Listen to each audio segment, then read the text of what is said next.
नमस्कार दोस्तों।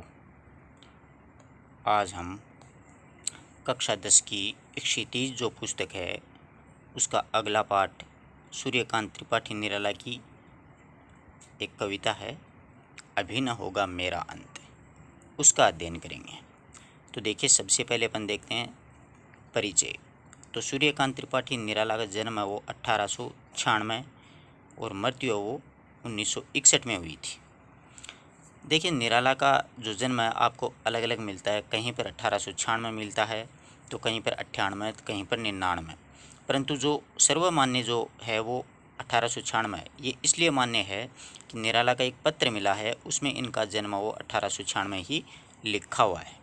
ठीक है, तो निराला का जन्म वो कब हुआ था? 1896 में। अब देखते हैं अपन कवि परिचय। देख रहे हैं आप सभी?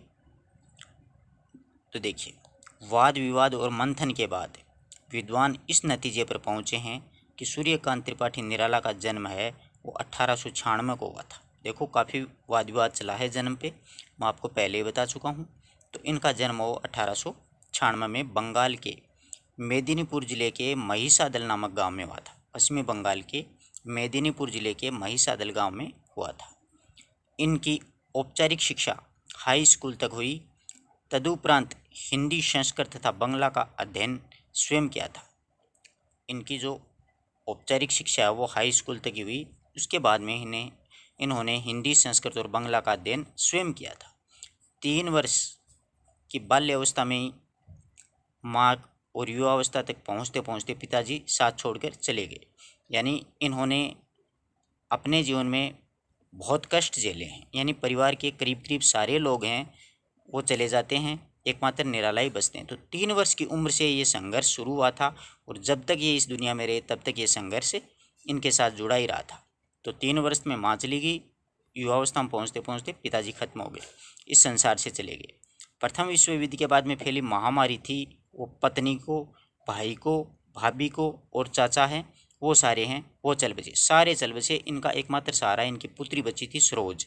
अंत में वो भी चली जाती है। अंत में पुत्री सरोज की मृत्यु ने निराला को भीतर से झकझोर दिया। यानी जब इनकी एकमात्र जो बची थी इनकी बेटी सरोज वो भी चली गई थी, तो अंदर से इंसान टूट जाता है। तो ये बहुत ही झकझोर दिया था इनको, बहुत दर्द सहा था इन्होंने, अंदर से ये टूट चुके थे।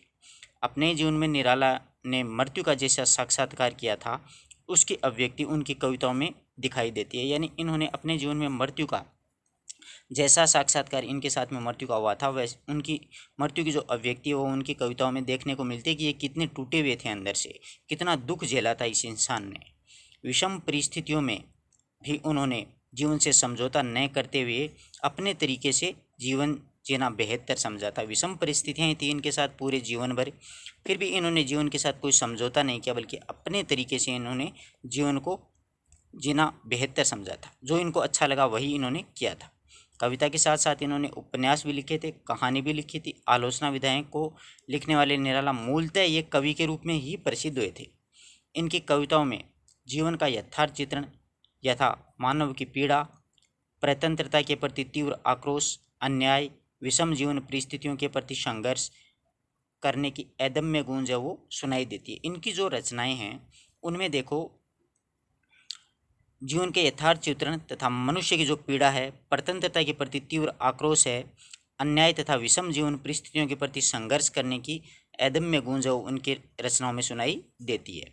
इनकी प्रसिद्ध रचनाएं देखो, अनामिका, परमिल, गीतिका, तुलसीदास, कुकुरमता, रानी और कहानी, नए पत्ते, राम की शक्ति पूजा, अर्चना, आराधना और सरोज स्मृति भी है इनकी एक अपनी पुत्री को समर्पित, जो कि संसार का सबसे बड़ा शोक गीत माना जाता है।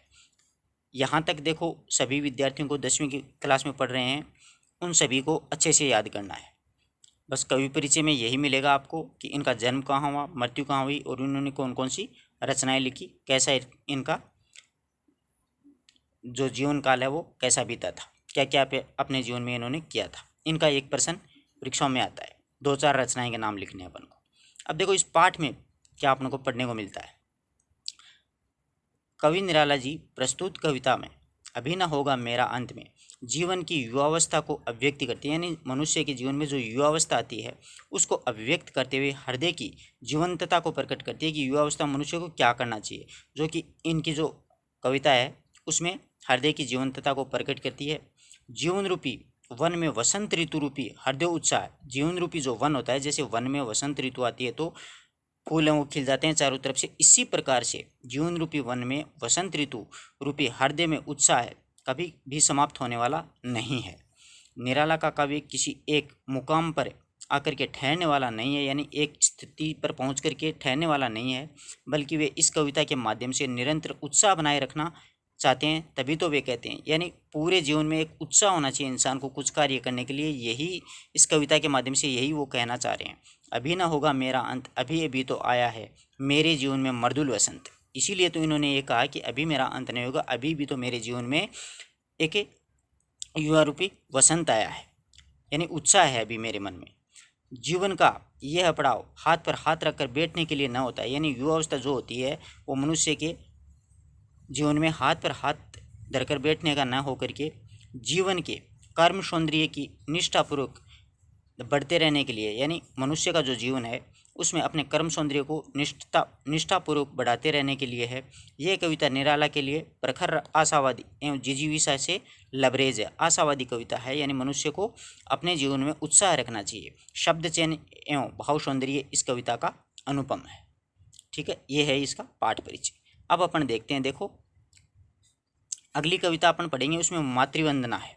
मातृवंदना कविता के माध्यम से निराला का राष्ट्र प्रेम मुखरित हुआ है, जिसमें वे अपने अर्जित सभी कर्म फलों को माँ भारती के चरणों में अर्पित कर देने को ही अपने आप को धन्य महसूस कर रहे हैं। और कवि जीवन पथ के सभी विघ्न बाधाओं को पार करता हुआ माँ की सेवा में अपना बलिदान कर उसे हर दुख से मुक्त करना चाहता है। विनय शिल्प में लिखी गई यह कविता भी एक अद्भुत कविता है, वो मातृवंदना है। पहले अपन पढ़ेंगे अभी न होगा मेरा अंत। ये बहुत ही प्यारी कविता है मित्रों। अभी न होगा मेरा अंत, यानी मनुष्य को जीवन में क्या करना है, अपन को उत्साह रखना चाहिए। देखो बहुत ही प्यारी कविता है, एक एक पंक्ति को अपन बहुत अच्छे से समझेंगे इसको। इस कविता में कवि ये घोषणा कर रहा है कि अभी उसका साहित्य सर्जन है, यानी कवि ये घोषणा कर रहा है कि अभी मेरा जो साहित्य सर्जन है वो थमने वाला नहीं है, अभी तो उसके कवि जीवन का आरंभ हुआ है। कवि कविता के माध्यम से कह रहा है कि अभी तो मेरा जो कवि जीवन है वो आरंभ हुआ है। जैसे वसंत ऋतु आने पर प्रकृति में उल्लास उत्साह भरा वातावरण दिखाई देता है, उसी प्रकार उसके जीवन का यह युवा काल है, तो वह उत्साह से भरा हुआ है। अभी उसके अंत के बारे में सोचना व्यर्थ है, यानी अभी मेरे जो जीवन है उसमें युवा काल चल रहा है तो वह उत्साह से भरा हुआ है, यानी कार्य करने की उसकी इच्छा है, जिजीविषा है, आकांक्षा है। अभी अंत के बारे में सोचना मेरे लिए बहुत ही गलत बात है, यानी व्यर्थ की बात है। अभी मेरा अंत है वो नहीं होगा। कवि के मन में और जीवन में हरियाली छाई हुई है।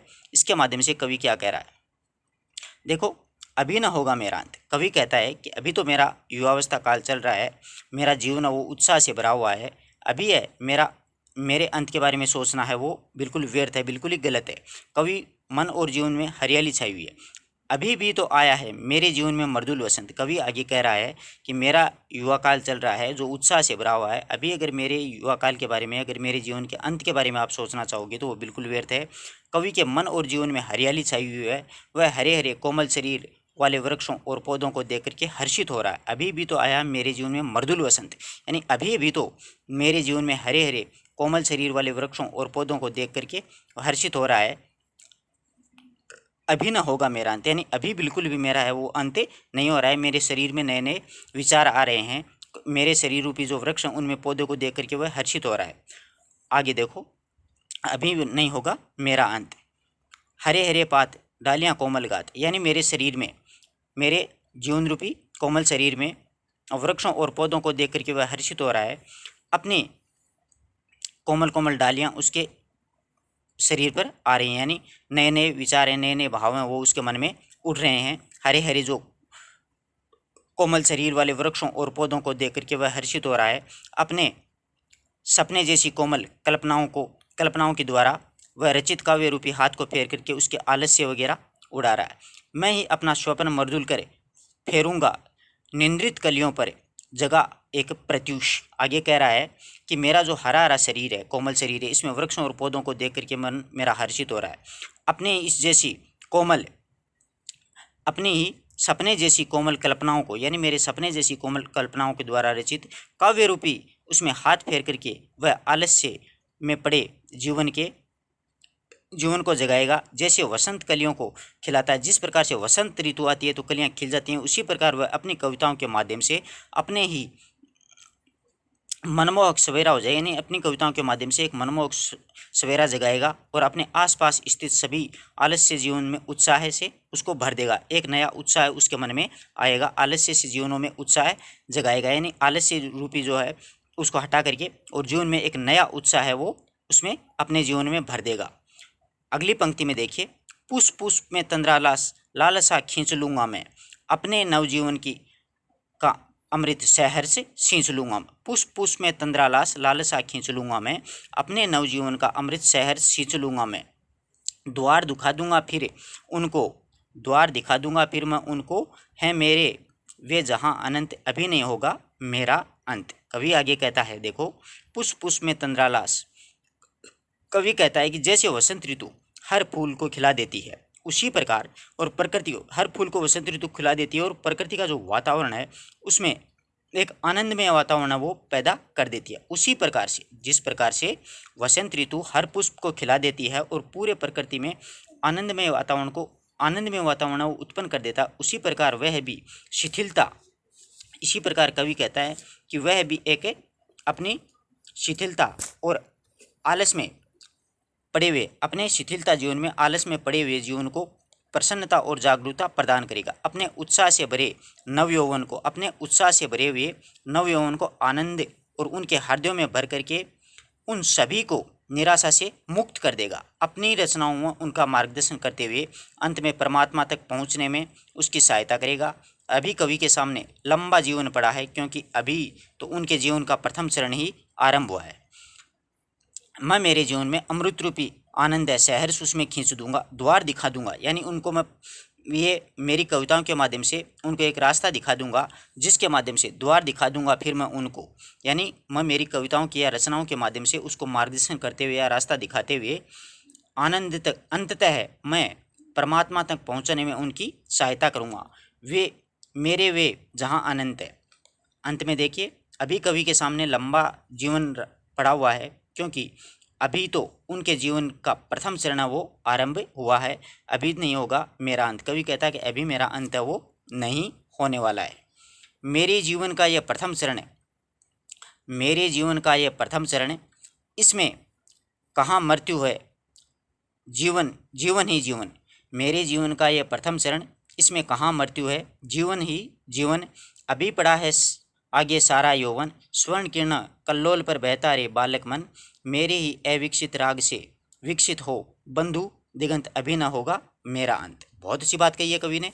इस पद्य के माध्यम से कवि क्या कहना चाहते हैं, देखिए, कवि इस संबंध में कहना चाहते हैं कि स्वयं को, अपने आप को संबोधित करता हुआ प्रतीत हो रहा है कि अतीत में अपने अनेक प्रियजनों की अकाल मृत्यु ने उनके बालक मन को संकित कर दिया है, यानी इनके परिवार के जितने भी लोग थे जो कि अकाल मृत्यु के भेंट चढ़ गए थे, तो कवि का जो बाल रूपी मन है वो संकित कर दिया। अंत में वह अपने मन को आश्वस्त करता हुआ कवि कह रहा है कि मेरे जीवन का ये है जब प्रथम चरण है, इसमें कहाँ मृत्यु। कवि ये कह रहा है कि अभी तक तो बहुत समय तक मुझे जीवित रहना है, सक्रिय रहेगा। वह कहता है कि जब उसके जीवन का प्रथम चरण है, कि अभी तो उसके जीवन का क्या चल रहा है, प्रथम चरण चल रहा है। देखो, मेरे जीवन का यह प्रथम चरण, कवि कहता है कि ये तो मेरे जीवन का प्रथम चरण है, अभी तो मृत्यु कैसे हो सकती है, इसमें कहाँ है मृत्यु, अभी मेरी मृत्यु कहाँ हो सकती है, इसमें मेरी मृत्यु कैसी हो सकती है। अभी तो दूर दूर तक उसे जीवन ही जीवन दिखाई दे रहा है जीवन जीवन। कवि कह रहा है कि अभी तो दूर दूर तक मुझे है वो जीवन ही जीवन दिखाई दे रहा है।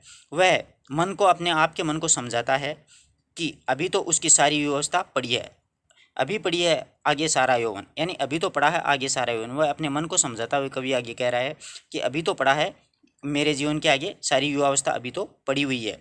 कवि आगे कहता है कि स्वर्ण किरण कल्लोलों पर बहता रे बालक मन, मेरे ही अविकसित राग विकसित होगा बंधु दिगंत अभी ना होगा मेरा अंत। आगे कवि कहता है कि अभी तो उसका मन बालकों की जैसा भोला और कल्पनाशील है। स्वर्ण किरण कल्लोलों में बहता बहता रे बालकपन, अभी तक तो उसका जो बाल रूपी मन है, बालकों के जैसा भोला मन है, वो अभी कल्पनाशील है। वह सुनहली किरणों की लहरों से बहता है। स्वर्ण किरण की कल्लोलों से, अभी तो उसका जो बाल रूपी मन है वो सुनहली किरणों की लहरों से बह रहा है।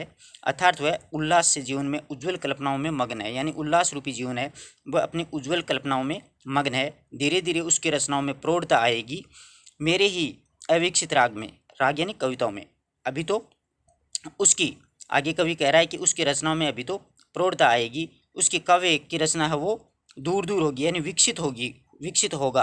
बंधु दिगंत अभी न होगा मेरा अंत। कवि कहता है कि उसकी रचना दूर दूर तक के लोगों को आत्मविश्वास और उत्साह से भरने लगेगी, अभी तो मेरा अंत है वो नहीं होने वाला है। इसके माध्यम से कवि इस पद्य में अपने आप को संबोधित कर रहा है कि मेरे जीवन का ये प्रथम चरण है, कि ये तो मेरे जीवन का पहला चरण है, मृत्यु तो अभी हो ही नहीं सकती है, अभी तो मुझे बहुत लंबा जीवन जीना है जीवन ही जीवन, यानी मेरे सामने बहुत लंबा आगे जीवन पड़ा है, यानी सारी व्यवस्था आगे पड़ी है। स्वर्ण किरण कल्लोलों सा, अभी तो मेरा क्या है कि मेरा मन है वो बालकों के जैसा भोला और कल्पनाशील है। इस मन में सुनहली किरणों की लहरों सा बना हुआ है मेरा मन है वो, अर्थात मेरा मन है वो उल्लासपूर्ण जीवन और उज्ज्वल कल्पनाओं में अभी तक तो मग्न है, मेरे ही अविकसित राग में। आगे कवि कहता है कि उसकी रचनाओं में प्रौढ़ता आएगी, उसके काव्य में रचना दूर दूर तक लोगों के आत्मविश्वास और उत्साह से भरने लगेगी। अभी तो उसकी कविता में क्या आएगी, प्रौढ़ता आएगी, और उसकी काव्य की जो रचना है वो दूर दूर तक लोगों को आत्मविश्वास और उत्साह से भरने लगेगी। इस प्रकार से अपने आज एक निराला की कविता पढ़ी है, अभी ना होगा मेरा अंत। आशा करता हूँ कि पूरी कविता आपको अच्छे से समझ में आई होगी। अगर किसी प्रकार की कोई भी पद्य में कोई समस्या हो तो पूछ लेना। इस कविता में बस उत्साह भरा गया है किसी मनुष्य के प्रति, मन में निराशा की भावना बिल्कुल भी नहीं है। कवि अपने आप को संबोधित करता हुआ इस कविता के माध्यम से अपन को यही शिक्षा देना चाहते हैं कि इंसान को हमेशा उत्साह से भरा रहना चाहिए, कभी भी निराश होकर के आशा को नहीं छोड़ना चाहिए। अगली कविता अपन कल पढ़ेंगे, मातृवंदना। धन्यवाद दोस्तों।